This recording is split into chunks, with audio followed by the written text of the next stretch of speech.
विशेष गति हो उसको हम कहें कि मुक्ति है, बोले ये भी नहीं है। न विशेष गति, क्यों? निष्क्रिय से, वो निष्क्रिय है आत्मा, तो स्वयं अपने आप में निष्क्रिय है, उसकी कोई विशेष गति स्वयं की होती नहीं है, अथवा किसी अवस्था विशेष में पहुंच जाए वो भी कोई मुक्ति नहीं है। तो न गतिर न विशेष गतिर निष्क्रिय से, जो निष्क्रिय है उसकी कोई विशेष गति हो जाए और उसे मुक्ति कहें तो ये भी मुक्ति का स्वरूप नहीं है। और क्या नहीं है मुक्ति का स्वरूप? अगला सूत्र 77वां, बोलिए। न आकार उपराग उच्छित्ति क्षणिकत्वादि दोषात्। आकार के उपराग की उच्छित्ति भी मुक्ति नहीं है। आकार मतलब ये संसार, उसका जो स्वरूप है प्राकृतिक पदार्थ। आकार का उपराग, उपराग मतलब उसके प्रति जो लगाव है, उसको जो उपयोग करते हैं हम, तो संसार जो ये दृश्य जगत है इसका उपराग राग, इससे युक्त होना, ये तो है आकार का उपराग। और इसकी उच्छित्ति हो जाना कि हम अब आकार को नहीं देख रहे, नाम और रूप सब चले गए हैं ध्यान के अंदर, समाधि के अंदर कोई आकार नहीं आ रहा है, न शरीर का आकार, न प्रकृति का आकार, न पृथ्वी का, न वृक्षों का, न घर का, कुछ भी आकार नहीं है, रोटी सब्जी का, किसी का भी कोई आकार स्मृति में नहीं आ रहा है। तो आकार का जो उपराग है वो वहां पर ध्यान आदि में उच्छेद हो जाता है, हट जाता है, नहीं रहता। निराकार परमात्मा में मन लगा लेते हैं, निराकार आत्मा में मन लग जाता है। तो आकार के उपराग का हट जाना भी मुक्ति नहीं है, इसे मुक्ति नहीं बोलते हैं कि मैंने सब आकारों को हटा दिया और ये मुक्ति हो गई है। क्यों? क्षणिकत्वादि दोषात्, क्षणिकत्व उसमें भी है। ये तो हटा है फिर आ जाएगा, फिर हटा है फिर आएगा, बार बार आएगा। कुछ क्षण के लिए हटा दिया। इसी तरह से जो प्रलय अवस्था का संपादन करते हैं कि प्रलय अवस्थावत सारे संसार को, कार्य जगत को प्रलयवत बना लिया। प्रलयवत कैसे? जब प्रलयावस्था में सत्वर स्तंभ की साम्य अवस्था होती है, वो स्थिति बना ली मन में वैचारिक रूप से कि बस सत्वर स्तंभ कण बिखरे हुए पड़े हैं, उनसे कोई चीज बनी नहीं है, निर्मित कुछ भी नहीं है, सावयव कुछ भी नहीं है, सब बिखर गए, कारण में विलीन हो गए। ये जो जितने कार्य द्रव्य थे वो नष्ट हो गए, यानी अपने कारण में विलीन हो गए, सत्वर स्तंभ के रूप में विघटित हो गए, बिखरे पड़े, जैसे धूल यूं बिखरी पड़ी हो। आंधी आती है, धूल रहती है, उसमें क्या आकार प्रकार होता है? कुछ भी नहीं। ऐसे ही वो सत्वर स्तंभ बिखर गए, बस कुछ भी नहीं है। पृथ्वी भी बिखर गई, सूर्य चंद्र तारे सब, आकाश गंगाएं, सबको नष्ट कर दिया वैचारिक रूप से, सत्वर स्तंभ की स्थिति बना ली। तो आकार का उपराग समाप्त हो गया, स्वरूप रहा नहीं है, कोई चित्र नहीं, कोई चित्र नहीं आकार का। और ये भी मुक्ति नहीं है, क्षणिक है, ये फिर आ जाएंगे। इसी तरह से तीसरा बोल रहा हूं, न्याय दर्शन में एक आता है कि राग का कारण क्या है। देखा, तन निमित्तस्तु अवयवी अभिमान। राग का कारण क्या है कि हम अवयवी को देखते हैं, अवयवी मतलब पूरे व्यक्ति को, एक को, इसलिए राग होता है। और यदि उसको अवयव रूप में देख दें, टुकड़े टुकड़े कर दें, हड्डी मांस बाल ये सब अलग अलग करते हैं, तो राग नहीं होगा। तो अवयव को देखते हैं तो राग नहीं होगा, इसका मतलब है आकार को, व्यक्ति को हमने हटा दिया, पूरे आकार को हटा दिया। लेकिन कब तक, कब तक हटाएंगे इसको? फिर आ जाएगा वो, तो व्यवहार तो करेंगे ना, कब तक ऐसे रखेंगे? फिर आएगा वो, तो दीर्घ स्थायी नहीं रहेगा, वो कुछ समय के लिए स्थिति बनती है, कुछ समय बनाई जा सकती है। जब विशेष नियंत्रण करना हो, हम राग से ग्रसित हो रहे हो, तब सावयव का है। तन्निमित्तस्तु अवयवी अभिमान, अवयवी को छोड़ के अवयवों को पे दृष्टि चली जाती है, राग का वेग उतर जाता है, आकर्षण हट जाता है, तो फिर व्यवहार अवयवी के रूप में हो सकता है, होगा ही, नहीं तो व्यवहार कैसे होगा? तो ये भी, ये स्थितियां भी मुक्ति नहीं है, क्योंकि इनमें क्षणिक अति का दोष है। फिर कोई कहे कि नहीं, मुक्ति का मतलब है वहां सब कुछ समाप्त हो जाता है, सब हट जाता है। मुक्त मतलब सब मुक्त, बस तो सब कुछ हट जाता है, जो भी कुछ है सब हट जाता है, कुछ नहीं, सारे झंझट समाप्त, सब कुछ हट जाता है। तो देखिए अगला सूत्र, सारी चीजें नष्ट हो जाएं, सब चीजें नष्ट हो गई और यही मुक्ति है। तो कहा, बोलिए, न सर्व उच्छित्ति ही अपुरुषार्थत्व आदि दोषात। सब कुछ का नाश हो जाना, सबका मतलब सब अन्यों का, द्रव्यों का नाश हो जाना, ये मुक्ति है। तो बोले ये भी मुक्ति नहीं है, क्योंकि यदि ऐसा हो तो अपुरुषार्थत्व का दोष आ जाएगा, फिर तो प्रयोजन ही सिद्ध नहीं होगा। अब सब कुछ नाश तो प्रलय में भी हो जाता है, सब चीजें नष्ट हो जाती हैं, वो तो मुक्ति नहीं कहलाती। बंधन से तो तब भी छूट जाते हैं, प्रलय अवस्था में भी तो हम बंधन से रहित रहते हैं, न स्थूल शरीर रहता है न सूक्ष्म शरीर रहता है। तो क्या वो मुक्ति है? ऐसी कोई मुक्ति है जब सबकी उच्छित्ति हो जाए, हट जाए, है वो भी मुक्ति नहीं है। न सर्वोच्छित्ति, क्योंकि अपुरुषार्थता आदि दोष आया, फिर तो पुरुष का प्रयोजन ही सिद्ध नहीं होगा, सब कुछ नष्ट हो जाएगा, तो आत्मा भी नष्ट हो जाएगा और सब चीजें भी नष्ट हो जाएंगी, जिस रूप में वो नहीं रहेंगी। ऐसा होना ही क्या मुक्ति है? बोले नहीं, ऐसा होना मुक्ति नहीं है। बोले चलो नष्ट नहीं होते, हम यूं कह लेंगे कि अगला सूत्र बोलिए, एवं शून्यम अपि। कोई कहे कि सब शून्य हो जाता है, सब शून्य हो जाता है, शून्य मतलब अभाव हो जाता है, आत्मा भी नहीं रहेगा और भी नहीं रहेंगे, बस अभाव हो गया, ये मुक्ति है? अरे ये भी मुक्ति नहीं है। क्यों? अपुरुषार्थादि दोष होता है, प्रयोजन ही नहीं रहेगा। किसके लिए करेगा? पुरुषार्थ, प्रयत्न भी व्यर्थ हो जाएगा, प्रयोजन भी नहीं रहेगा, करेगा क्यों? कौन यत्न करेगा इसके लिए? कृत की हानि और अकृत का अभ्यागम, ये दोष आएगा, कृत की हानि का विशेष रूप से। तो न एवं शून्यम अपि, शून्य भी मुक्ति नहीं हो सकती, ये भी मुक्ति नहीं है, ये भी मुक्ति नहीं है, ये भी मुक्ति नहीं है, निषेध करते जा रहे हैं नेति नेति। हाँ पूछिए। तो ये जो अवस्थाएं इसमें अभी बताई जा रही हैं, ये समाधि की स्थिति में होती है ऐसी, जैसे क्षणिक तत्व यहाँ पर आ रहा है? समाधि के अलावा भी क्षणिकत्व मतलब, जैसे कि मान लो कोई स्थिति बनी, जैसे मैं प्रलय अवस्था का संपादन बोल रहा था, एकाग्र अवस्था में बना सकते हैं, समाधि के पहले भी बन जाती है, वो एक वैचारिक स्थिति है। केवल अवयवों को देखना, ये भी एक वैचारिक स्थिति है, लेकिन वो अधिक देर नहीं बनी रहेगी, छूट जाती है। उसको जब तक हमने बना के रखी है, फिर जैसे बाहर आएंगे, देखेंगे, करेंगे, तो फिर कहाँ युक्त होने कह सकते हैं सब प्रलयवत हो गया। प्रलय अवस्था कहाँ? जब सबको देख रहे हैं तो सब प्रलय अवस्था कहाँ है? अभी व्यवहार कर रहे हैं, लेन देन का व्यवहार कर रहे हैं, खा पी रहे हैं, कपड़े पहन रहे हैं, भवन में जा रहे हैं, कुर्सी पे बैठ रहे हैं, ये सारा व्यवहार हो रहा है ना। इस समय प्रलय अवस्था नहीं है तो रह भी नहीं सकती,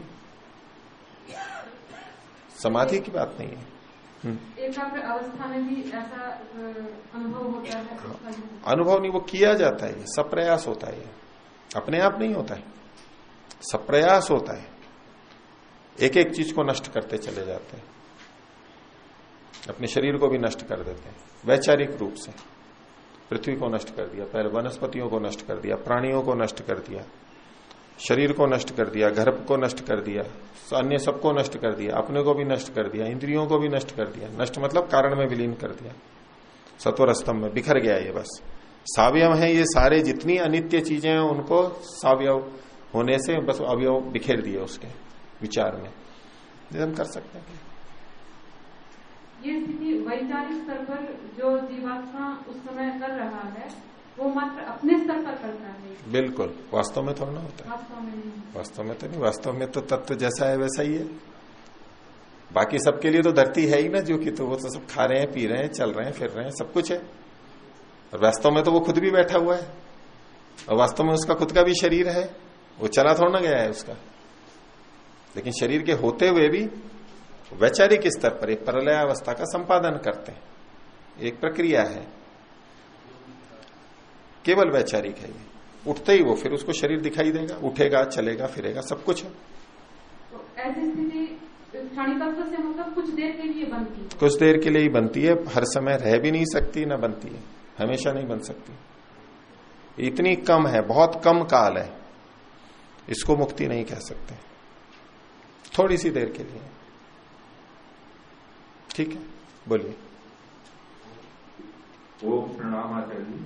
ये जो सूत्र 76 है, तो इसमें लग रहा है कि आत्मा की अगर कोई विशेष गति हो जाती है मुक्ति नहीं है, लेकिन जब आत्मा जो है मुक्त हो जाता है और मुक्ति में जाता है तो वो तो अबाध रूप से गति करता ही रहता है, यही परमात्मा का सहायक होते खुद नहीं करता है, परमात्मा की सहायता से होती है वो अव्याहत गति, और वो मुक्ति का स्वरूप नहीं है अपने आप में। मुक्ति में ऐसा होता है, ये अलग बात है, लेकिन केवल गति की श्रुति, केवल गति गति होगी, भाई विशेष गति हो रही है उसकी, इसी को मुक्ति कहेंगे।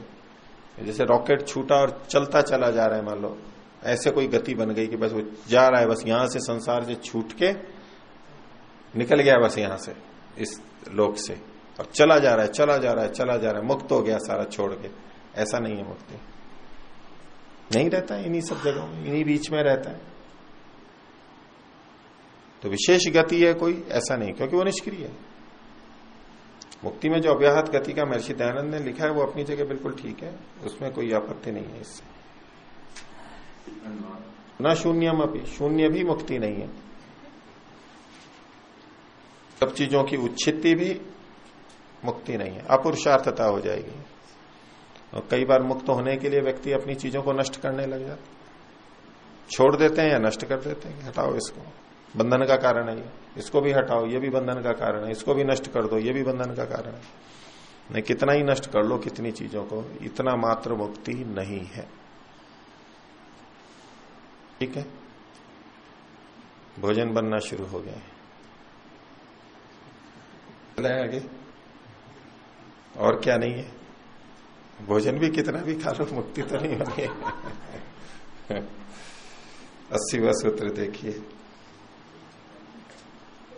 बोलिए न देशादि लाभोपि, किसी देश यानी स्थान आदि का लाभ यानी प्राप्ति भी मुक्ति नहीं है।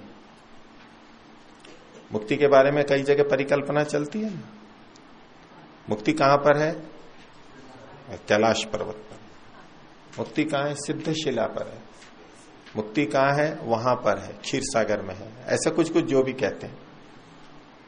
तो किसी स्थान विषय, देश मतलब तो स्थान, देश आदि का लाभ होना, प्राप्त हो जाना, बोले वो मुक्ति है, बोले ये भी मुक्ति नहीं है।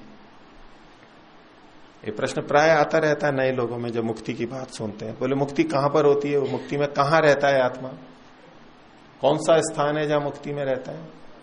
तो कोई स्थान नहीं है, स्थान विशेष कुछ भी नहीं है, यही सब जगह कहीं भी रह सकता है वो, क्योंकि सब जगह परमात्मा है, सब जगह परमात्मा का आनंद है, उसको प्राप्त करता रहता है, ज्ञान प्राप्त करता है। तो उसके लिए कोई स्थान विशेष नहीं है, क्योंकि परमात्मा की प्राप्ति ही मुक्ति है और वो सर्वव्यापक है। परमात्मा एक देशी होता, किसी स्थान विशेष में होता, फिर परमात्मा की प्राप्ति को मुक्ति कहते, तो कहते कि हाँ वो उस जगह पे है जहां परमात्मा है। ब्रह्म जहां पर रहता है वहां पर ही आत्मा गया है, क्योंकि मुक्ति में वो उसी के पास चला जाता है। ब्रह्म बाबा जहां है वहां पर मुक्ति है, शिव बाबा जहां है वहां मुक्ति है, इत्यादि। कोई स्थान विशेष तो न देशादि लाभो, किसी स्थान विशेष की प्राप्ति कर लेना ये भी मुक्ति नहीं है, उसका स्थान से कोई लेना देना नहीं है, कहीं भी सब जगह मुक्त रह सकते। आगे 81वां सूत्र, बोलिए न भागी योगो भागस्य, भाग का अपने भागी के साथ में मिल जाना, कोई कहे ये मुक्ति है तो बोले ये भी मुक्ति नहीं है। भाग कहते हैं अंश को, और भागी कहते हैं अंश वाला जो है, भाग वाला। भाग वाला है वो भागी, और भाग हो गया अंश। अंश का अपने अंशी से मिल जाना ये मुक्ति है तो बोले ये भी मुक्ति नहीं है। ऐसे जो जीव को ब्रह्म का अंश मानते हैं तो जीव तो हो गया उनकी दृष्टि से भाग, किसका? ब्रह्म का एक भाग हुआ। और भागी कौन हो जाएगा? वो ब्रह्म, भाग वाला। तो कह रहे हैं भागस्य भागी योगो न मोक्ष, भाग का एक अंश का भागी के साथ मिल जाना यही मुक्ति है, ये भी मुक्ति नहीं है। एक अवयव है वो उसमें जाके अवयवी में मिल गया, ऐसा नहीं है, क्योंकि वो परमात्मा तो निरवयव है, उसका कोई अवयव होता ही नहीं है, वो नित्य है, इसको अवयव नहीं होता। पीछे कहा ही गया है कि उसमें भाग होता ही नहीं है, निर्भागत्व की श्रुति होती है, न भाग लाभ, उसका कोई भाग ही नहीं होता है। तो जो ये मानते हैं कि एक अंश है और वो उसमें जाके मिल गया और ये मुक्ति है, ब्रह्म में विलीन हो जाना ये मुक्ति है, बोले ये भी मुक्ति नहीं है। न भागी भो योगो भागस्य। अब जो आत्मा को परमात्मा का एक अंश कहा जाता है, वो वास्तव में अंश नहीं, वो अंश इव अंश है, अंश के जैसा है, इसलिए उसको अंश कह देते हैं। वास्तव में अंश नहीं है वो। कैसे अंश के जैसा अंश है? परमात्मा तो निरवयव है, उसका तो कोई टुकड़ा अवयव अंश होता नहीं है, लेकिन फिर भी जीव को उसका अंश अगर कहना चाहे तो कैसे कहेंगे? कि किसी भी सावयव वस्तु का एक भाग जो अंश होता है वो छोटा सा होता है, उसके एक भाग में होता है। जैसे मिट्टी का एक कण इस पृथ्वी का एक भाग है, ये पृथ्वी बहुत बड़ी है, ये भागी है, और उसका एक अंश मिट्टी का एक कण या एक पत्थर,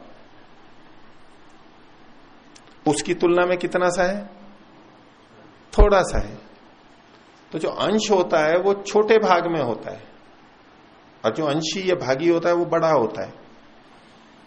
तो ब्रह्म तो सब जगह व्यापक है और आत्मा अणु स्वरूप है। इस दृष्टि से वो आत्मा परमात्मा के लिए कैसा है? वो उसके अंश के समान है। परमात्मा का अंश नहीं होता, बोले तो अंश के समान है। मान लो हमारे पास में कुछ धन है, या कुछ लाख रुपए हैं, या किसी के पास कुछ करोड़ रुपए हैं। अब कहें कि बड़े बड़े खरबपति और न जाने कितने कितने होते हैं, बोले ये तो उसका अंश मात्र है। अंश, वहां क्या मतलब होता है अंश का? एक छोटा सा, बहुत छोटा उसकी जगह।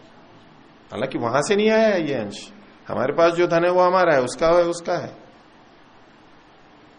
समुद्र के सामने एक बूंद हो, समुद्र से बूंद नहीं ली, बूंद तो कहीं और से ली है, लेकिन कहेंगे बूंद कैसी है? बोले ये तो इसका अंश मात्र है, बहुत थोड़ा सा है, पूरा थोड़ा है ये। तो आत्मा को जब ब्रह्म का अंश के समान अंश कहा जाता है, वहां तात्पर्य है कि वो बहुत छोटा है, परमात्मा की विशालता व्यापकता की दृष्टि में बहुत छोटा है। और शंकराचार्य भी एक प्रसंग में उपनिषद के अंदर जब अंश की बात आती है तो बोले अंश एव अंश, अंश के समान अंश है। अंश नहीं कहते सीधे, शंकराचार्य खुद, उनके वचन मिलते हैं, अंश एव अंश, अंश के समान अंश है ये भी इस बात को द्योतित करता है। तो कोई ये कहे कि एक अंश का, अवयव का अपने अवयवी के साथ में, अंशी के साथ, भागी के साथ में मिल जाना ये मुक्ति है, तो बोले ये भी मुक्ति नहीं है, मुक्ति का स्वरूप ये नहीं है। निषेध करते जा रहे हैं, देखो नेति नेति नेति नेति। लोग ऐसी ऐसी चीजों को मुक्ति मान के चलते हैं, आज भी चल रहे हैं, पहले भी चलते थे। निषेध कर रहे हैं स्पष्ट, ये नहीं हो सकता, ये मुक्ति नहीं है। और क्या नहीं है मुक्ति? अगला सूत्र देखिए, 82वां, न अणिमादि योगो अपि अवश्यम भावित्वात् तदुच्छित्ते है इतर योगवत। तो न अणिमादि योगो अपि, अणिमादि सिद्धियों का मिल जाना भी मुक्ति नहीं है। योग दर्शन में आती है योगियों का ऐश्वर्य, विभूतियां, बहुत सारी विभूतियां, उसमें अणिमादि भी है 8। तो इन सिद्धियों का मिल जाना भी मुक्ति नहीं है, जबकि उसमें लगता है कि बहुत ऐश्वर्य आ गया, अद्भुत शक्तियां आ गई, बहुत सामर्थ्य बढ़ गया, लोग भी आश्चर्यचकित होंगे, लोग भी बहुत पूजेंगे उसको, बहुत बड़ा मानेंगे, ईश्वर के समान सत्कार करेंगे, श्रद्धा देंगे। वो भी समझेगा देखो क्या हो गया मेरे को, मैं तो जैसे ईश्वर ही बन गया हूं, ऐसा लगेगा। बोले न अणिमादि योगो अपि, अणिमादि कोई भी सिद्धि है योग की, ये मुक्ति नहीं है। ये तो कुछ योग्यताएं बढ़ी हैं, सामर्थ्य बढ़ी है, ऐश्वर्य बढ़ा है, शक्तियां बढ़ी हैं, सामर्थ्य बढ़ी है। तो न अणिमादि योगो अपि। क्यों? अवश्यम भावित्वात् तदुच्छित्ते है, इनका हटना अवश्यम भावी है, हट जाएंगी ये तो कभी भी हट जाएंगे, बहुत कम समय रहती है ये। अवश्यम भावित्वात् तदुच्छित्ते है इतर योगवत, जैसे अन्य चीजों का योग होता है और वो हट जाती है, तो ये अणिमादि सिद्धियों का भी हमारे से योग होता है और वो भी हट जाएगी। इसलिए ये भी मुक्ति नहीं है। इनको पाकर के भी तुष्ट ना हो जाए व्यक्ति कि मुक्ति की मेरे को प्राप्ति हो गई है, बस अंतिम चीज प्राप्त हो गई है, कृतकृत्यता हो गई है। लौट के तो मुक्ति से भी आता है, लेकिन उसको वैसा नहीं बोलते, क्योंकि इसकी तुलना में वो बहुत अंतर है। अगर ये विभूतियां किसी की मान लीजिए 10 जन्मों तक रह जाएं और एक जन्म 100 वर्ष का माना जाए, तो 10 जन्म मतलब 1000 वर्ष, ठीक है। और मुक्ति के काल की तुलना में ये कितना काल होगा, कितने प्रतिशत बैठेगा? 31 नील, 10 खरब, 40 अरब। 1000 साल को उसमें 1000 का भाग उसमें दे तो 0.0000000001। 8 शून्य लगाए मैंने, कितना? इतना कम समय रहता है। अगर 10 जीवन तक 1000 साल तक भी विभूतियां रह जाएं तो भी 1% का भी बहुत, 10 कितना भाग हो गया? इकाई, दहाई, सैकड़ा, हजार, 10,000, लाख, 10 लाख, करोड़, 10 करोड़, 10 करोड़वां भाग होगा। 1% का भी 10 करोड़वां भाग, इतना कम है वो। 1000 साल भी रह जाए तो 1000 साल बहुत होते हैं, 100 भी बहुत लगते हैं, और 37 दिन भी बहुत लगते हैं, 1.5 घंटा भी बहुत लगता है, 1 घंटा भी किसी किसी को बहुत लगता है ध्यान का। तो उसकी तुलना में ये बहुत ज्यादा है, बहुत ज्यादा है। ये ऐसा है जैसे कि किसी को पक्की नौकरी मिली हो तो कितने साल नौकरी करेगा? कोई 40 साल कर लेगा, और कुछ ज्यादा कर सकता है, लगभग 40 साल कर लेगा, ठीक है। 35 साल, 30 साल, 40 साल। अब उससे तुलना करें तो कैसे होगा? जैसे 1 सेकंड, किसी को 40 साल के लिए नौकरी मिल गई, यानी आजीवन पूरी पक्की नौकरी मिल गई, और किसी को 1 सेकंड के लिए नौकरी मिली। 1 सेकंड क्या होता है 40 साल के सामने? कुछ भी नहीं। 1 सेकंड तो यूं हो गया बस, 1, 2, समाप्त, 1 सेकंड। तो 40 साल जीवन, इतना बड़ी नौकरी, और इधर 1 सेकंड, उसकी तुलना में ये क्या कितना लगेगा? ये तो एकदम चला जाएगा। ये भी कोई नौकरी है क्या? 1 सेकंड के लिए कोई नौकरी पसंद करेगा? 1 सेकंड के लिए कोई नौकरी पसंद करेगा क्या? नहीं, वो 40 साल वाली तो पसंद कर सकता है, भले ही वो 40 साल वाली भी छूट रही हो, लेकिन दोनों में बहुत बड़ा अंतर है। ऐसे ही मुक्ति का काल इतना अधिक है, भले ही मुक्ति छूटती हो, लेकिन ये जो और सिद्धियां और ये स्थितियां हैं, इसकी तुलना में ये तो बहुत थोड़े से काल के लिए नगण्य है, कुछ भी नहीं है उसके सामने। इसलिए ये भी मुक्ति नहीं है। अणिमादि का योग भी मुक्ति नहीं है। इनकी तो उच्चिति हो जाती है, मुक्ति की तुलना में बहुत कम समय में ये तो चली जाएंगे, नगण्य है। ठीक है, और देखिए एक और बताते हैं, 83वां सूत्र, बोलिए। न इंद्रादि पद योगोपि तद्वत्। इंद्रादि का पद मिल जाना, इंद्रादि पद का योग हो जाना, संयोग हो जाना, मिल जाना, प्राप्ति हो जाना, ये भी मुक्ति नहीं है। इंद्र को कौन, किसको माना जाता है? इंद्र, देवताओं के राजा को इंद्र कहते हैं। इंद्रोह ब्रह्मचर्येण देवेभ्यः स्वरा भरत।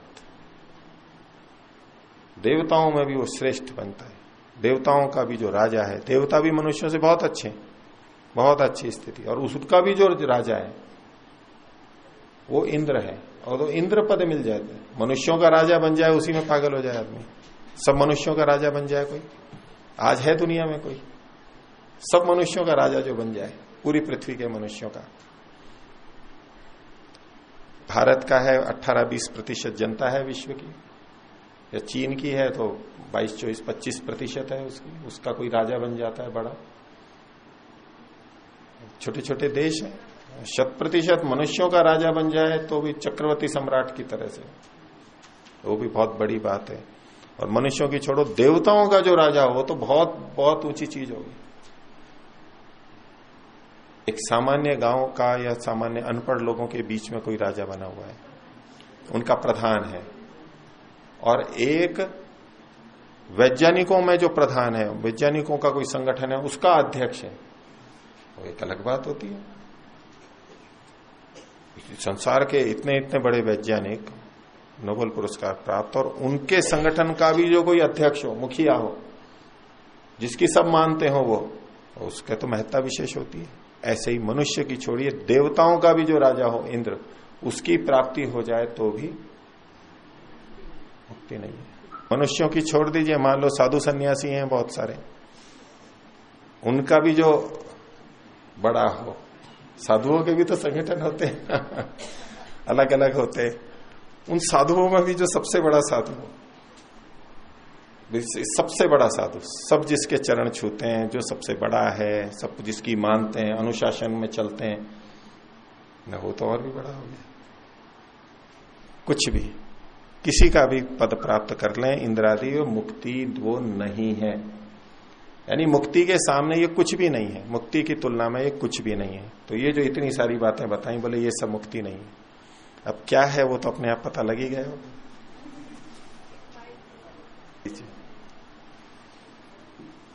देवता कहे गए हैं जिनका राजा इंद्र है, वो इंद्र राजा और वो देवता कौन है? देवताओं के अलग अलग ढंग से व्याख्या की जाती है। एक तो देव कहते हैं विद्वानों को, मनुष्यों में जो विद्वान है उनको देव कहते हैं, ठीक है। तो उसका उदाहरण तो मैंने वैज्ञानिकों का दे दिया आपको। वैज्ञानिक विद्वान होते हैं, बुद्धिमान होते हैं, मेहनत करते हैं, समझ बहुत अच्छी होती है, उनकी बहुत कार्य करते हैं, ऐसे। तो बुद्धिमानों का भी जो राजा है, बुद्धिमानों का भी ऊपर है, ठीक है।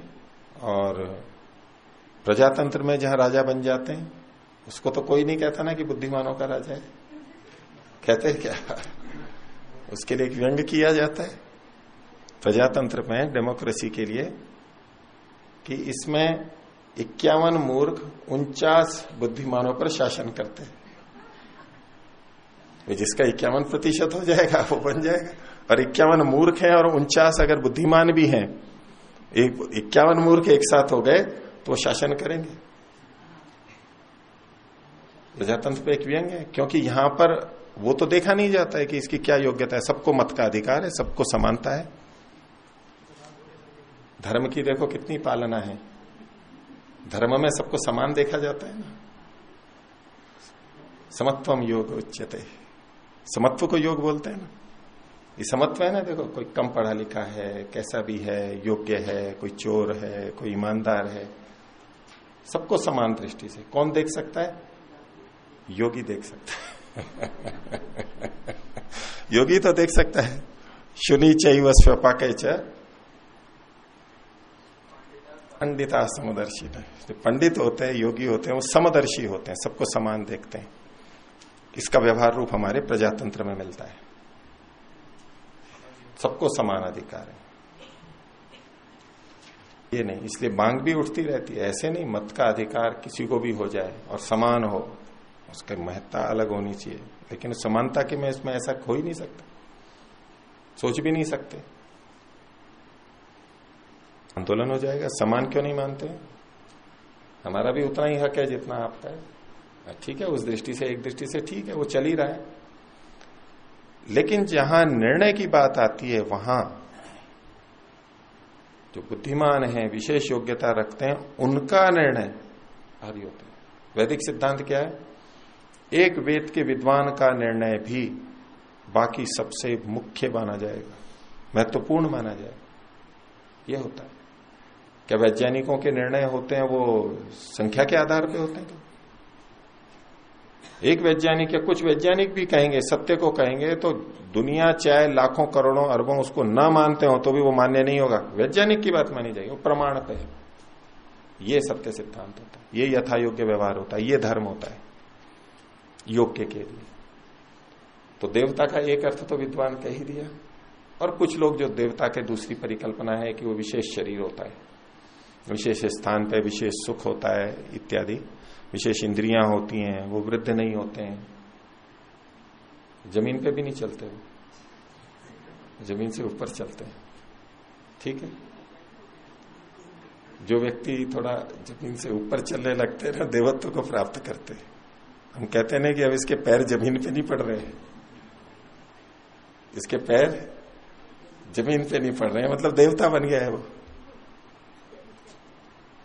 तो वैसा आप ले लीजिए, जो भी ले लीजिए, ठीक है। और आगे देखिए, तो मुक्ति क्या क्या नहीं होती है, ये पिछले कई सूत्रों में इन्होंने बताया। 74 से लेकर के 83 तक 10 सूत्रों के अंदर 10 चीजों का निषेध किया गया, अलग अलग हेतु आदि देते हुए। अब कुछ बातें और आगे चल रही हैं, देखिए। 83वां सूत्र बोलिए, न भूत प्रकृतित्वम इंद्रियाणाम आहंकारिकत्व श्रुते है। विषय आपके सामने पहले आ चुका है, सूत्र दूसरे ढंग से था। तो इंद्रियाणाम भूत प्रकृतित्वम न, इंद्रियों का भूत प्रकृति वाला होना नहीं है, यानी इंद्रियां भूतों से नहीं बनी है। प्रकृति मतलब कारण, भूतों से इंद्रियां नहीं बनी है। क्यों? अहंकारिकत्व श्रुते, उनके अहंकार से उत्पत्ति की श्रुति है, शब्द प्रमाण मिलता है। ये बात पहले आ चुकी है, उसी को केवल दोहराया। कुछ लोग इन सूत्रों को आगे प्रक्षिप्त मानते हैं, तो ठीक है, लेकिन सिद्धांत की दृष्टि से कोई दिक्कत नहीं है इसमें। अगला सूत्र देखिए, ये जो मुक्ति होती है ये कितने पदार्थों के ज्ञान से होती है, किन किन के ज्ञान से होती है, ये भी एक स्वाभाविक जिज्ञासा रहती है कि आखिर कितनी चीजों को हम जान लेंगे तो मुक्ति हो जाएगी। क्योंकि ज्ञान से मुक्ति होती है, अविवेक हटना है, विवेक को प्राप्त करना है, तो कितना जाने, कितने पदार्थों को जाने। तो कोई कहेगा कि भाई 6 पदार्थों को जान लो तो मुक्ति हो जाएगी, जैसा कि वैशेषिक में कहा गया। कोई कहेगा नहीं 16 पदार्थों को जान लो, जैसा कि न्याय दर्शन में कहा गया। एक न्याय दर्शन ही मत ले लेना, इससे पहले से चल रहे हैं वो वाद परंपराएं, उनको भी मान सकते हैं। तो उसका समाधान कर रहे हैं ये। तो सांख्य ना तो 6 पदार्थ मानता है ना 16 मानता है, इसलिए सांख्य के में जो लिखा है उससे तो मुक्ति हो नहीं सकती। 6 पदार्थों को जानेंगे वैशेषिक के अनुसार तो मुक्ति होगी, न्याय के अनुसार 16 को मानेंगे तो मुक्ति होगी। तो सांख्य तो ना तो 6 कहे इसने, ना 16 कहे, तो सांख्य दर्शन से तो मुक्ति होगी। ठीक है, क्यों? तो उसका निवारण कर रहे हैं। बोलिए, न षड पदार्थ नियम तद्बोधात मुक्ति ही। षट पदार्थ का नियम नहीं है कि 6 पदार्थों को उस ढंग से जाना तो ही मुक्ति होगी, कि तद्बोधात उनके बोध से मुक्ति हो जाती है, ये कोई नियम नहीं है। निषेध भी नहीं कर रहे हैं, ये नहीं कह रहे हैं कि 6 पदार्थों का ठीक ज्ञान नहीं किया तो ज्ञान कर लेने पर भी मुक्ति नहीं होगी, ऐसा नहीं कह रहे हैं। 6 पदार्थों का ठीक ज्ञान करने पर भी मुक्ति हो जाएगी, लेकिन 6 पदार्थों का ही उसी ढंग से ज्ञान हो तो मुक्ति होगी, ये नियम नहीं है। ठीक है, उसका खंडन नहीं कर रहे हैं सिद्धांत का, लेकिन अगर कोई ऐसा सोच ले, क्योंकि उपदेश बीच का प्ररोह विकृत भी तो हो जाता है। उन्होंने कहा कि 6 पदार्थ षण्णाम पदार्थानाम, इनके सामान्य विशेष समवाय, इनको जानने से मुक्ति हो जाती है, साधर्म में वैधर्म से। वो कहे कि नहीं, इन्हीं को जानने से मुक्ति होती है, बाकी से तो मुक्ति होती नहीं। ये उपदेश का बीज गलत ढंग से उग जाएगा किसी के मन में, उसका निवारण है ये। न षट पदार्थ नियम, षट पदार्थों के ज्ञान से ही मुक्ति होगी, इसमें कोई नियम नहीं है, इसी से ही होगी। ही जो लगाया है ये नियम हो गया, नहीं ऐसा ही होगा यही नियम है, ऐसा नियम नहीं है। आगे देखिए 86वां सूत्र, बोलिए, षोडशादिषु अपि एवं और 16 और 16 जैसे और भी कोई कोई कितना मानता हो, कोई कितना मानता हो, उससे भी ऐसा का ऐसा ही है। अर्थात कोई सोचे कि उन 16 को जानने पर ही मुक्ति होगी, नियम है, उसमें भी कोई नियम नहीं है। और 16 के अतिरिक्त कोई और भी विभाजन करके संख्या बता दे कि इन चीजों के जानने से होगी तो उसी से मुक्ति होगी, ये कोई नियम नहीं है। षोडशादिषु अपि एवं, उसमें भी ऐसा का ऐसा ही लगाना चाहिए। ये तो वर्गीकरण है, अलग अलग ढंग से कर दिए हैं, कुछ ने उस तरह से, कुछ ने उस तरह से। उस तरह से भी चला जा सकता है, इस तरह भी ज्ञान किया जा सकता है, लेकिन मूल तत्व जो है वो ज्ञान हो जाना चाहिए हमारे को। यहाँ 25 तत्व है, उन 25 तत्व को जान करके ठीक तरह उस तरह भी मुक्ति होती है, वो भी एक शैली है। आगे 87वां सूत्र, अब अणु के बारे में बता रहे हैं कुछ और। बोलिए, न अणु नित्यता तत्कार्यत्व श्रुते है। बोले अणु की नित्यता नहीं है। कई जने अणु को नित्य मानते हैं, अणु को नित्य माना जाता है, जैसे न्याय दर्शन मानता है। वो एक दृष्टि विशेष से नित्यता है उसकी, एक स्थिति विशेष में कि संसार में पंच महाभूत जो हैं, कार्य द्रव्य तो बदलते रहते हैं, लेकिन महाभूतों के जो अणु हैं वो तो वैसे के वैसे रहते हैं इस संसार में चलते हुए। उनसे जो चीजें बनी है उनमें परिवर्तन आता रहता है। अणु तो नित्य है, तो न्याय दर्शन अणु को नित्य मान करके चलता है। ये चूंकि तात्विक चर्चा कर रहे हैं तो बोले ये जो अणु है जिसको नित्य कहा जाता है, अणु की भी नित्यता नहीं है। कारण तत्कार्यत्व श्रुति, उसके कार्यत्व की श्रुति है कि वो भी बनता है, वो कार्य है, उसका कोई ना कोई कारण है, और जिसका कारण होता है वो अनित्य होता है।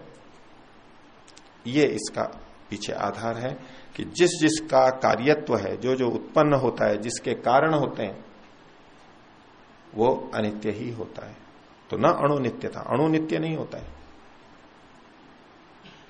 अगला सूत्र बोलिए, न तत् निर्भागत्वम कार्यत्वात्, उस अणु का निर्भागत्व भी नहीं है, वो भी भाग है। पीछे भी वो बात आ चुकी है दूसरे तरीके से, कार्यत्वात्, उसके कार्य होने से, क्योंकि वो कार्य द्रव्य है इसलिए वो निर्भागत्व नहीं होगा, वो भाग वाला होगा ही। जो जो कार्य है वो भाग वाला होगा ही। ठीक है, तो यहां तक का पाठ आज रखते हैं। किन्हीं को कुछ पूछना है तो बोलिए, और किन्हीं को पूछना है पीछे भी दे दीजिए। आचार्य जी, आत्मा, परमात्मा और प्रकृति, इन तीनों को हमने नित्य माना है जी। तो आकाश की क्या स्थिति है उसकी? आकाश की दिशा, आकाश जो शब्द गुण का आधार है वो महाभूत है और वो अहंकार से बना है, तन्मात्राओं से बना है, वो अनित्य है। नित्य। और दूसरा आकाश? दूसरा आकाश तो अवकाश है, वो तो भावात्मक है ही नहीं, वो तो अभाव रूप है। और वास्तव में कोई ऐसा स्थान नहीं है जहां कुछ भी नहीं हो, क्योंकि परमात्मा तो सब जगह है। हाँ, परमात्मा है, प्रकृति नहीं है, इसलिए हम कह देते हैं कि अवकाश है। उस दिन शंका समाधान में भी ये बात रखी थी। अवकाश हम किसको कह देते हैं? आकाश, खाली जगह को, स्पेस को बोल देते हैं। अब जहां वायु भरी हुई है उसको भी हम कह देते हैं गौण रूप से, तो खाली जगह है, आकाश है, कह देते हैं ना, जबकि वायु है वहां पर, जबकि और भी चीजें हैं वहां पर, प्रकाश भी है, वही गौण कथन होते हैं। तो ऐसे ही जो अवकाश रूप आकाश है, शून्य, कुछ भी नहीं हो, ऐसा तो वैदिक मत में कहीं मिलेगा नहीं, क्योंकि कम से कम वहां ईश्वर तो होगा ही। प्रकृति भी हो सकती है, कार्यद्रव्य भी हो सकते हैं, आत्मा भी हो सकती है, इसलिए वास्तव में तो वो है नहीं। और यदि उसको माना भी जाए कि भाई अवकाश रूप, अभाव रूप जो है, तो अभाव का तो नित्य अनित्य कहना कुछ होता ही नहीं है, वो तो वस्तु तत्व ही नहीं है, वो तो वस्तु का अभाव है, इसलिए उस पर ये घटेगा नहीं कुछ। आचार्य जी, ये दोनों न्याय दर्शन और ये विरोध तो नहीं है दूसरे का कर सकते? विरोध नहीं कर रहे हैं।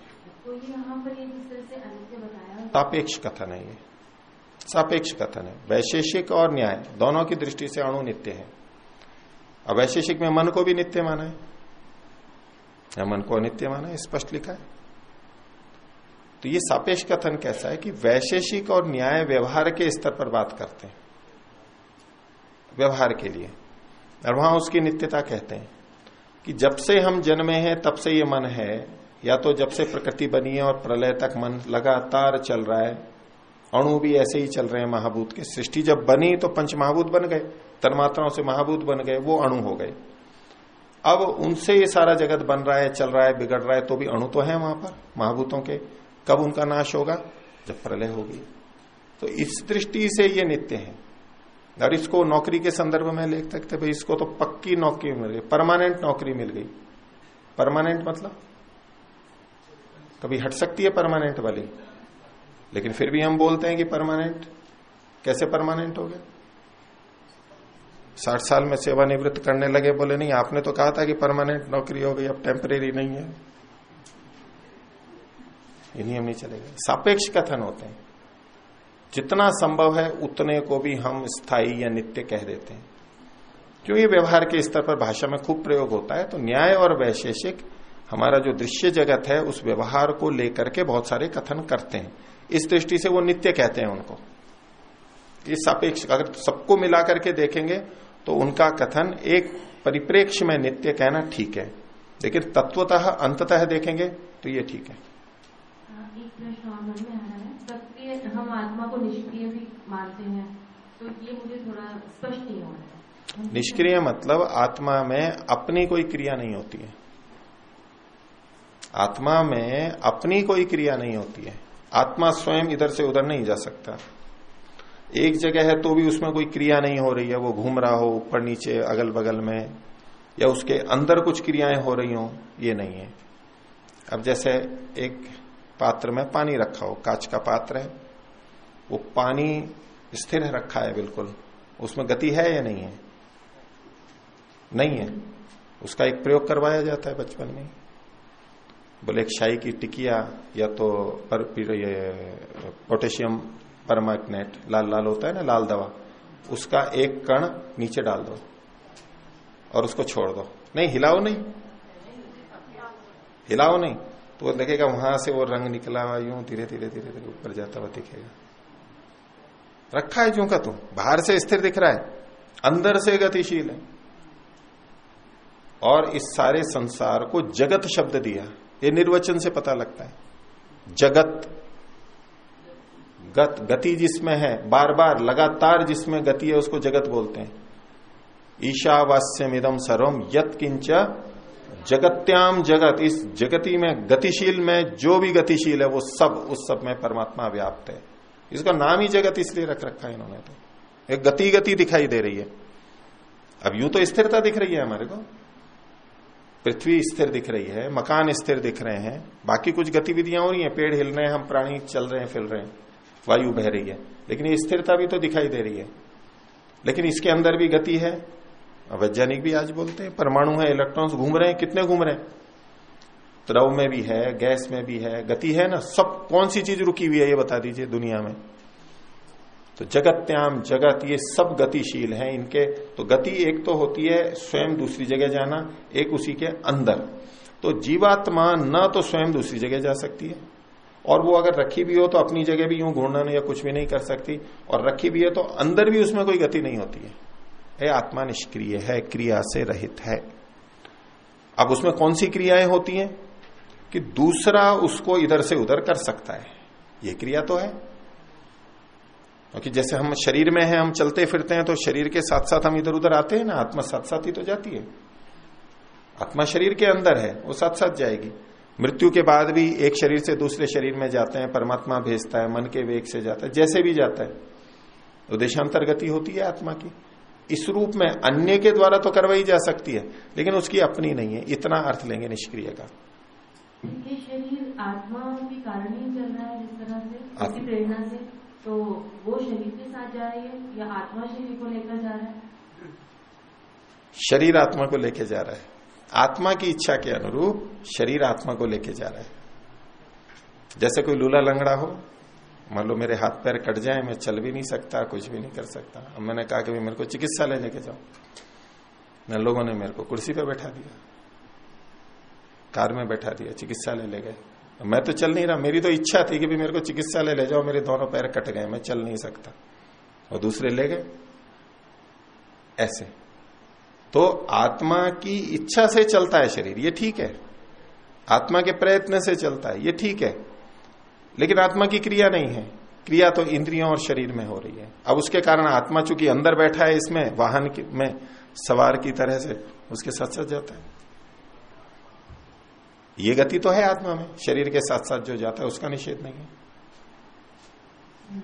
ठीक है, तो इतना ही रखते हैं। प्रणव।